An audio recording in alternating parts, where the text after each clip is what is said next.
OnePlus 5 is 6, right? Bad joke. Nah, this is the company OnePlus's 2017 flagship. If the name OnePlus doesn't ring a bell, let me give you a small brief. OnePlus makes phones. Duh. But not just any phones. These are phones that bring Galaxy S8 level specs to mid-range price. Basically democratizing compromised performance on smartphones. Good? Good. This is the 4th iteration of the flagship and resonates well with me. Let's start with the design. This is one of OnePlus's best designs. It's clear that it borrows some inspiration from the foot-named phone maker, but that doesn't bother me at all. It feels great in the hand with a smooth aluminium finish that's shockingly slim, just 7.25mm at its thickest point. The camera is, yes, a dual camera setup, up out of the body just a little, but that shouldn't bother you much. Buttons are clicky and their LUT slider at the top of the phone is pretty good. Wish more phones had it. Spec-wise, OnePlus doesn't take a chill pill either. You get the fastest processor from Qualcomm, 6 or 8GB of RAM, 64 or 128GB of storage. From what you just heard, it's easy to know that this is no slouch. I didn't get a single starter from the time I used it. It radically changed my perception of what a smartphone experience should be. From high-fidelity games to multitasking, it was all a breeze.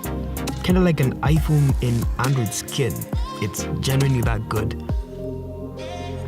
With OnePlus 5, you get a 5.5-inch display with 1080p resolution.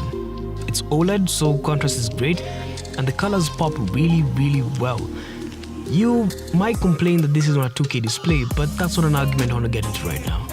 OnePlus has ensured that this is one of the best displays you can get on the market that's 1080p. Now, to the main feature of this phone, the cameras. The cameras on this phone are pretty good. You have a primary 12-megapixel camera with an f.17 aperture and a 20-megapixel secondary camera with an f2.6 aperture. Now it's easy to see where this inspiration is coming from. The primary 12-megapixel camera does most of the heavy work, delivering clear and crisp images. The 20-megapixel lens, on the other hand, provides some 2x optical zoom, as well as working in tandem with the primary sensor to make some cool, blurry backgrounds called bokeh. Now, just trying to replicate what DSLRs do isn't enough, so you will have some problems. Most of the time the shots are great, but the portrait mode sometimes struggles to deal with edges and separating the subject from the background. But 3 out of 5 times the shots are Instagram worthy. Video is capped at 4K recording. A new update to the phone added electronic stabilization to the camera, which makes the shots just a tad more smoother.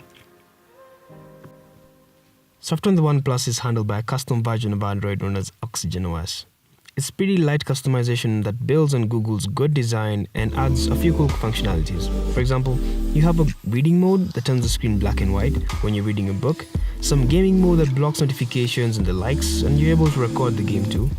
Since software is pretty close to Android, stock Android that is, updates arrive fairly quickly. This will be among the first devices to get Android O, probably about October-November. Depends. Battery life on the OnePlus is pretty good. It lasts you a full day comfortably. But if you need to top up, the OnePlus has Dash Charge, which can basically charge your battery from 0 to 80% in half an hour. It's the same tech that comes with previous generation 3T, but yeah, I mean, it shouldn't be the sole reason you buy this phone, but it is a key selling point. So, should you get the OnePlus 5? Yes, that's a no-brainer. This is the kind of phone that appeals to both those that love aesthetics and geek specs. This is my friend Shaggy calls a high phone. Whichever way you want to interpret that, it means exactly that. A very good phone that sells for just over 55,000 shillings and offers you the same features as a Galaxy Note 8 or an iPhone 7 Plus that cost just over 100,000 shillings. So this is a buy from all fronts. If you haven't subscribed, hit that red button down below, share this video and get your friends to subscribe. We're on the journey to 500 subscribers, so keep them coming.